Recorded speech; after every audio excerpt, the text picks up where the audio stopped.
Today I'm going to tear down two of the most popular exercising workout earbuds from the inside, the Jaybird X3s and the Powerbeats 3. And I'll explain why one is miles ahead of the other. Let's get started.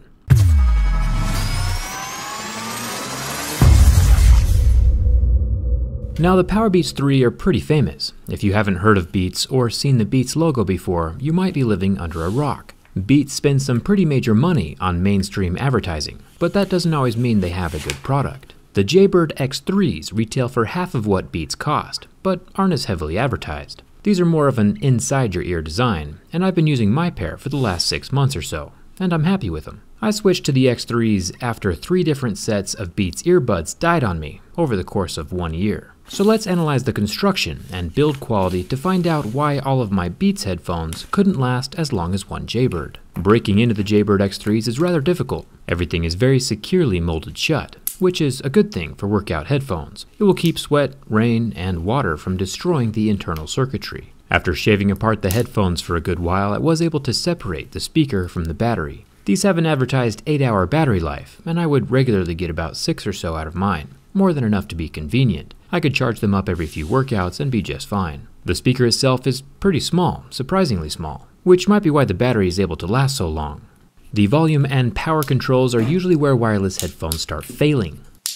These headphones were fully functional before I started taking them apart, but the one thing I did hate on these X3s was the non-standard charging method. Now I have plenty of micro USB and USB-C chargers lying around, but if I forgot this proprietary dock thingy for my X3 earbuds, I'm just out of luck. It's kind of annoying, to be honest. We should USB-C all the things. Once we are inside, I'll pop the rest of the circuits out from the plastic housing, and this is where things start to get really interesting, and where we can start to tell a quality-built product from an inferior product. But to make the test fair, let's find the circuits of the Powerbeats first. The Beats were much easier to get inside, a simple stab to the speaker housing, and it would start to separate. So we can already start to get an idea of how different the water resistance is between the two headphones. The speaker of the Beats is about twice the size of the one on the Jaybirds, but it does also not go as deep into your ear as the Jaybirds do. So it does need to be larger to match the same volume level because of that added distance from your eardrum.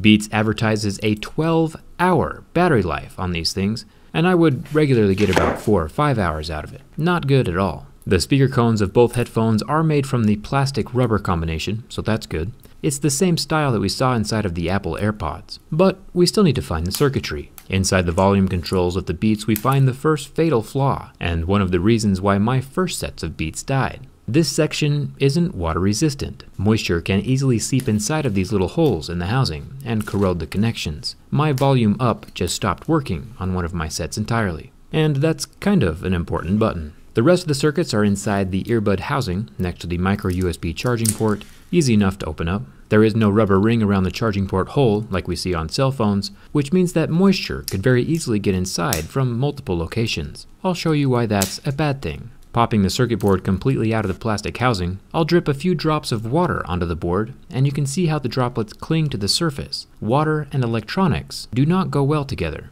This is how things short out and get corroded and then die. Water's clinging to all that important stuff. I could feel the board heating up in my hands as the leftover juice from the battery was shorting out along those wires. Now the reason I bought my X3s in the first place was because on their website they say there is a double hydrophobic coating. And you can see what that means when I apply some water droplets to the surface of the circuit board. The board has a coating that repels moisture and won't let the droplets cling to the surface, keeping the electronics from shorting out, and is just another added layer of protection if moisture does somehow manage to get inside of the sealed plastics. The extra protection is a good thing.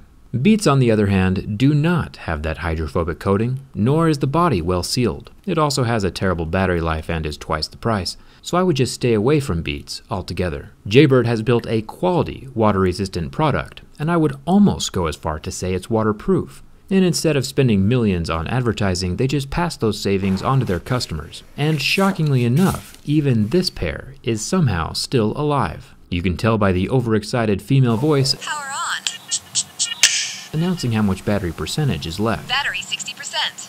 I do still need to buy another pair for myself though. These are currently my favorite headphones. I'll link all the different color variants in the video description right below this video, along with the current pricing. Let me know if you have any other headphones you want me to try out or tear apart. And thanks a ton for watching. I'll see you around.